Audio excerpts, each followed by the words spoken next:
Okay, in that last video, I meant to show you guys how to make the graph, but I completely spaced and forgot to do that. So I'm going to make the second video on how we're going to be graphing this. The graph that we're going to make today is going to be a pretty simple one for the first part of this worksheet. You are going to graph planet and your age on the different planets. And the way that we do that, this is a little more complicated than what we've done before. There's a number of ways that we can do this, but the way I'm going to show you today is going to be a little more complicated than what I've had you do in the past. So all you have to do is just to start, just make sure you're doing this with me because gets confusing quickly. Click in cell C1.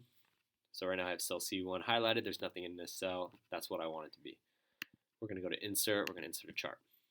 Now, the chart that it gives me by default is a pie chart because it's trying to work with what limited data I've just given it. I haven't given it a lot to work with. So it thinks I want to make a graph of A1 to A2 and B1 to B2, but that's not what I'm going to want to do. I'm going to want to make a graph from A5 to A12 and then C5 to C12 because once again I want to do planet versus your age and Earth years and the different planets. So in order to be able to do this and to be able to fix this graph, the first thing I'm going to need to do is in the chart editor, which popped up for me automatically, I'm going to want to select a column chart. So as I was saying before, its data range is all over the place. It really has no idea what I want it to graph, so I'm going to have to tell it. The first thing you're going to do is you're going to select data range right here. And what we're going to do is we're going to change this data range from A5. So we're going to start with Mercury and go down to A12. The next thing we're going to do is we need to add another series of data. This time we're going to add C5 to C12. Voila! All of a sudden now we have a column chart or bar graph that's showing the different planets and our ages on the different planets in Earth years. But of course this graph is not complete yet. We have to do some things to it. We have to add a title and we have to add some axes titles as well. So let's get to that right now. The way that we're going to do that is we are going to customize.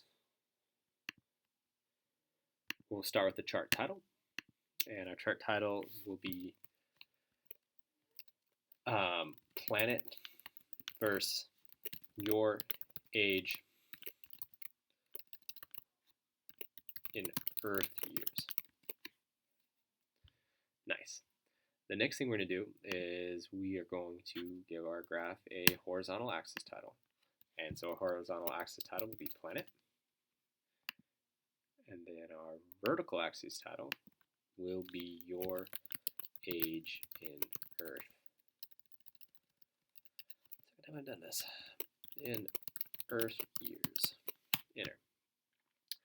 So this looks like a pretty nice graph, if I don't say so myself. There's of course little things you can play with. You can change the colors of the bars. I'm not going to do anything with that. I think this is pretty good right now. The next thing you're going to do is you're going to click your graph that you just made. If you click the little dots right here, there's an option to go to copy chart. You're going to want to copy that and paste it into your Google Doc that we've been working on. Okay, that's all I have.